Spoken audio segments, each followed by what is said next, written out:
video, where we are going to focus in this time on the customer creation. So yeah, the feature description would go like this: as a rental station employee, I want to store a new customer with the most important information for an ad hoc rental, so that I can keep track of who rented which product. Yeah, so with that, this will be the first video where we are going to change a little bit from the walking skeleton part to the actual, business features. So our to-dos would be to create a new customer entity and then also, be able to store information about email and addresses, in this entity. So let's shift here to our IntelliJ, and I already started up via the Docker Compose file the database, and then so the first thing that I normally do is to create a branch, as we already did in the last videos, but here it's a little bit more subtle, because so first of all, let me just create a branch here.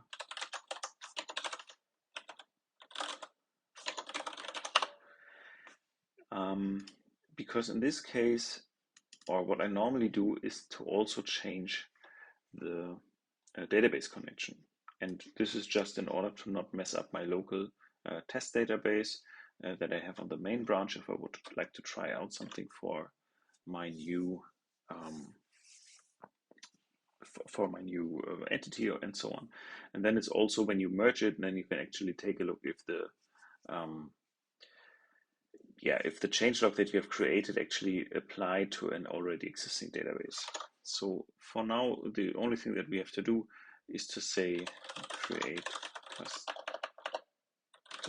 entity here in our database URL.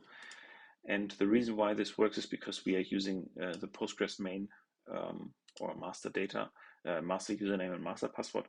So this means, it can just on the fly create new database instances in this server. So when we now run this, it will say, okay, so there is no database. Would you like to create it? Yes, I want to. And now it tries to,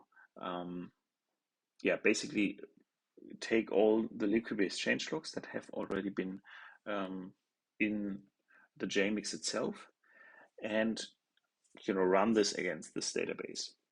So if we go here, now we can't actually see it, but you can look it up here. It's just a change in the database structure to create this user table, and the same goes for these kind of tables here. So we can now go ahead and say execute and proceed, and now in the logs you can see that actually it connected to the database and applied the change sets. So here once again we can open up the Liquibase changelog for the user table, and this is just an XML file basically describing on the different operations. For example, here in this case it's create table. And if we now go here and copy our connection to connect to this new database, then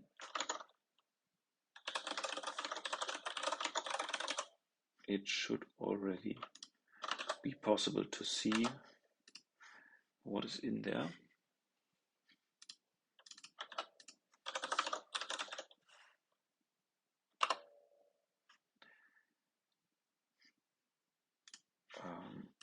Okay, so it is db password. So let's go here and try this one out. Yes, okay, so now this works. And now if we go here, then you can see in this database changelog table, it basically keeps track of all the files that it has already executed. And then you can also see, so now the user table is there. It's just the admin present, but this is generally the way how this Liquibase works. Okay, so with that we have a database that we can use in order to create our entity, and so we can switch here to the Jmix view. in the IntelliJ and say data model create new JPA entity.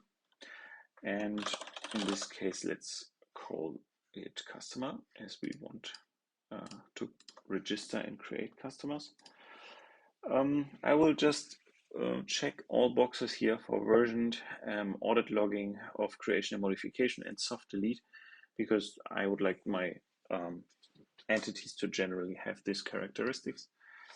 Further, what I normally do is to change the package name to not have a separation by layer, as it's like entity and screen, but instead more like based on business functionality.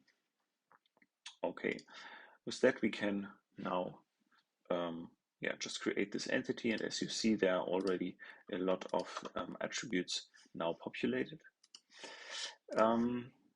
In Kuba, there was this possibility. So Kuba was the version before Jmix, and there was this possibility to basically have an entity or like extend an entity, which was called standard entity, or there were like a couple of those, which already gave you immediately these different attributes here. And since I do not want to have them all in my business entities here, I would like to create another class that does the very same thing. So when I now go here, and I can, in the entity package, I can just create a new Java class, and I will actually call it standard entity, just as it has been before. And in order to make that possible, this extension, we need to make it a mapped superclass. And then what we can do is just basically just copy over all the attributes and the getters and setters into this mapped superclass here. And with that, we are already done. There's one important thing that you have to remember, which is that also mapped superclasses need to be annotated with Jmix entity. Otherwise, it will not properly enhance these entities, and then it will not really understand what you're trying to do and doesn't find the attributes and so on. Okay, so this means we can here go ahead and say standard entity, and then the next thing would be to create a couple of attributes. You can either do it in the designer. I normally try to do it via the shortcuts here in the code. So it will be first name and last name. Let's make this last name actually mandatory. And then we have another attribute for email address. And here we do not necessarily need to make it mandatory, but what we can do is annotate it with the email JavaX validation. Yeah, so this would be the first three things that we can do. And then, as you already see, if you go here and hit Option Enter or Alt Enter on Windows, it says let's create an instance name, because for the customer we right now don't have an instance name. So the instance name, you can think of it in the UI that it basically is like a toString representation of an instance, and it just shows these attributes that you would like to show. For example, in our case, we could show the first name and the last name together. So I will just say here add instance name, and then you can select with Shift. You can also select multiple of those. If we do that, then a method will be created which is called get instance name, and it has this annotation instance name. So this means that these basically the result of this method will be used for displaying the first name and the last name everywhere in the user interface. So with that, the next thing would then be to go ahead and create our Liquibase changelogs once again. So you can either do that if you just click the play button, then it will automatically find out if there are any changes from the data model versus the actual database. And in our case, I will just do it here manually. So you can do that by clicking on this data store in this Jmix section and say right click, generate Liquibase changelog. And then it says, okay, so there is one new change that it should be, that should be created. And in this case, it will be this create table for the customer. And as you see now, we have all the attributes from the standard entity as well. And additionally, we also have our business attributes here. Okay, so with that, it just generated a new file. And if we take a look at, you can find that under resources and then Liquibase. Yeah, and this is basically the file that we now go ahead and execute against this database. Before, let me just rename this file and give it a little bit more meaningful name. So this is just that you can later better identify what is actually in the file. So if you do these kind of renamings, then it is a good idea to do it before you actually apply the changes or the changelogs. Because afterwards, as we have already seen here in this database changelog table, the file name is actually captured, and then it's normally a little bit more hassle to make that happen. So it's better to just rename them at the very beginning. Okay, and if we now go ahead and click play on the Java application, then IntelliJ will tell us, okay, so this is one file that you have now in your source code, but you have not in your database. And it basically determines that by looking up this database changelog table and searching for the corresponding entry. And it sees, okay, so there's nothing there, and therefore it should be created. And this is exactly what we do. Now we say, yes, please execute and proceed.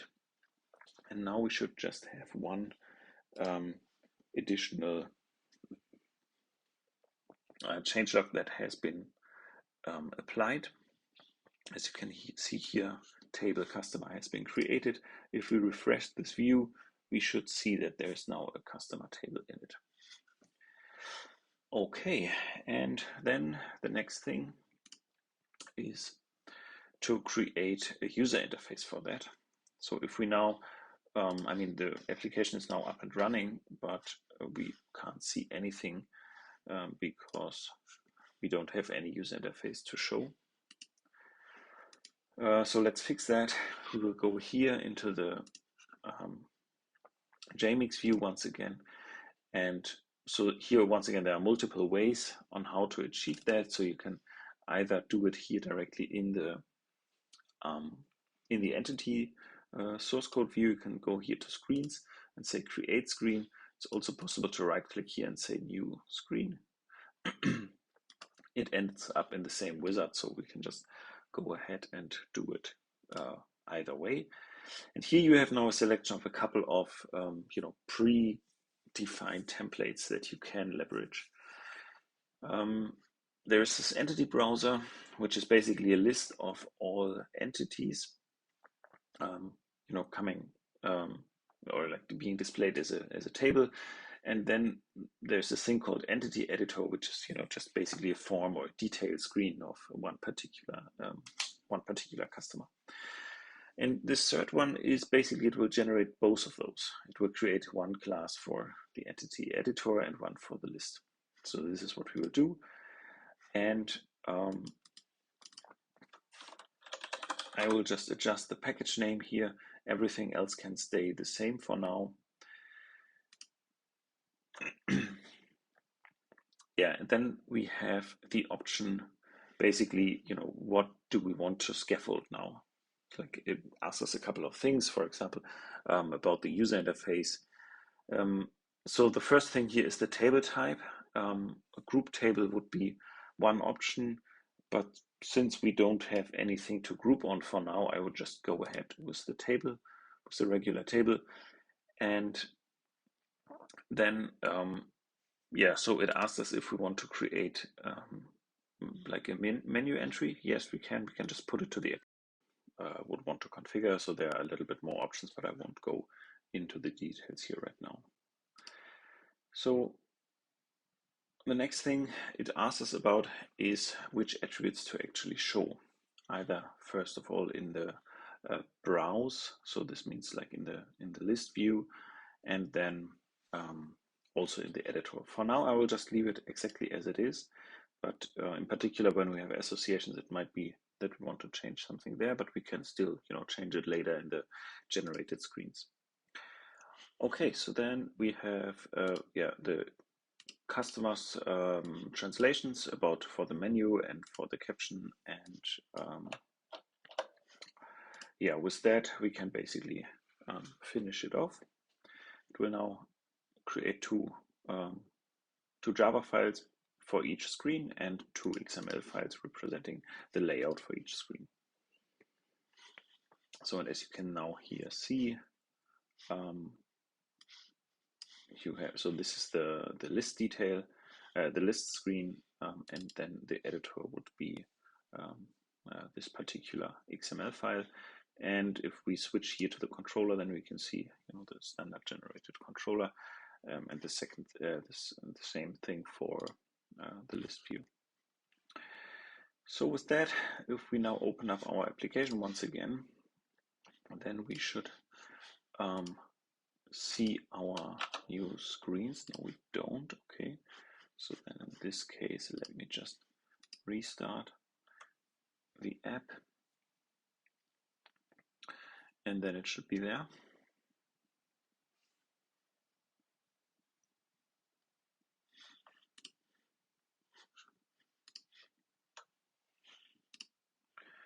Okay, now we have our customers here, and this has been the standard screen that we just generated. So I can now go ahead and create one.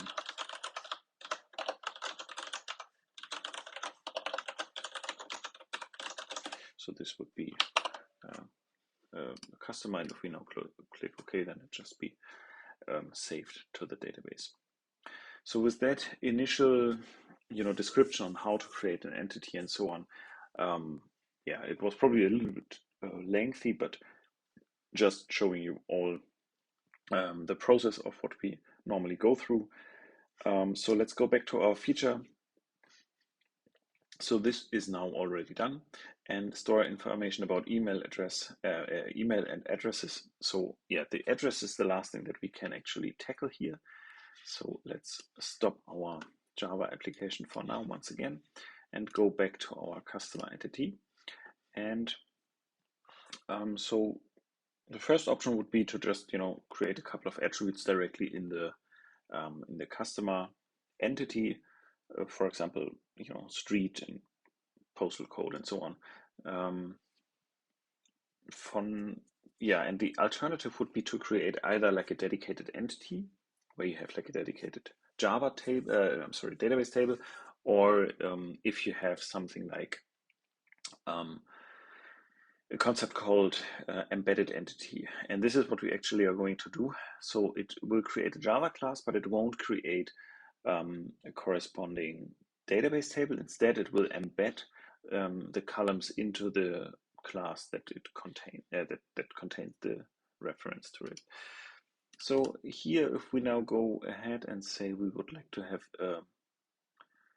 a JPA entity, and instead of making it entity type entity, we say it will be embeddable, and the class will be address.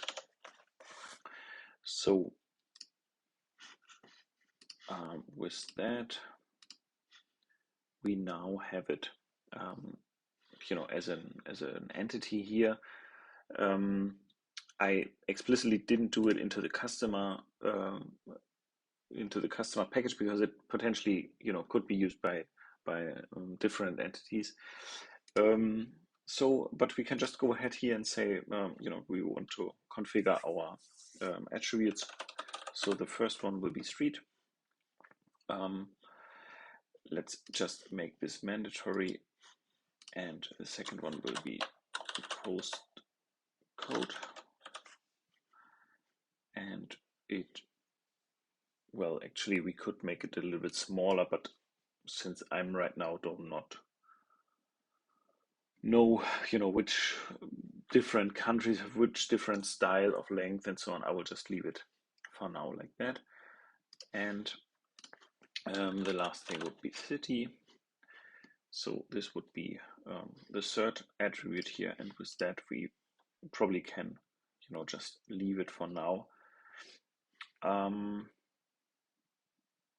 Okay, and then, it's just once again generated a regular entity here, but it doesn't, if you compare it to the customer class, it does not have a table annotation because it is not a table, or it will not create a corresponding table. So with that, we can now go ahead here and say we would like to have a new attribute, which we will call address.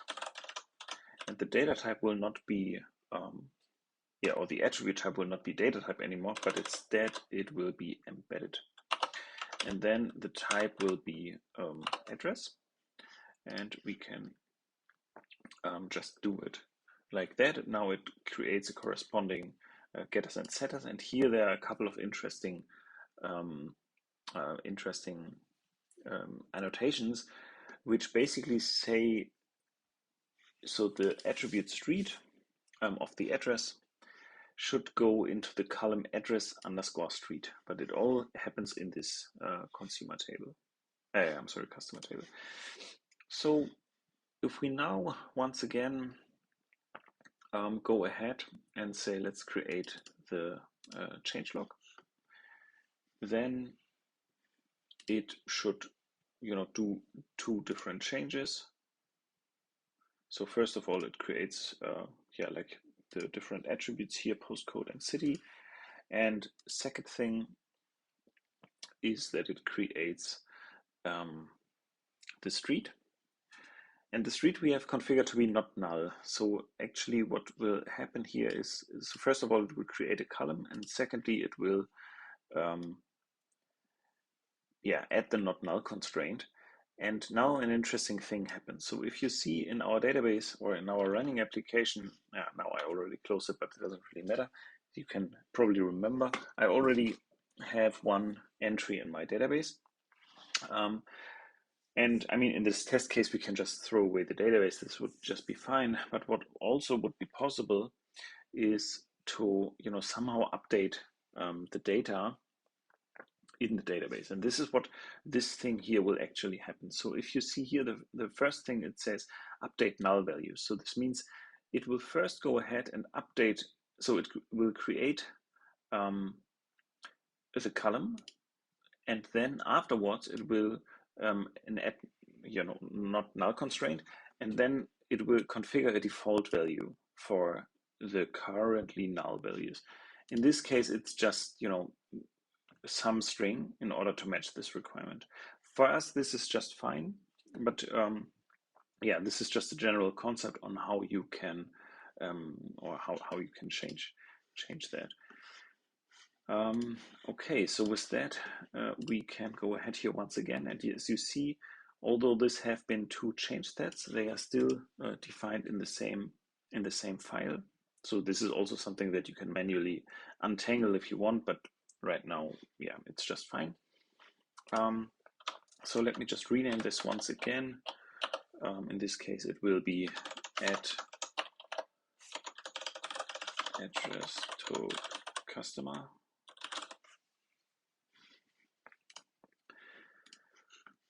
And with that, we should be able to now start our application and apply the corresponding changelog.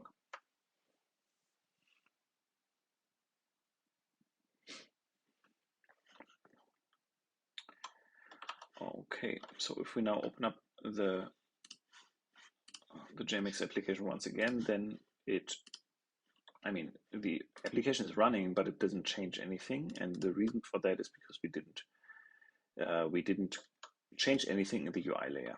So as the last step, let's fix this and make that also visible. So here we have again a couple of options on how to achieve that. So first of all, we could go into the screens manually and populate the corresponding fields.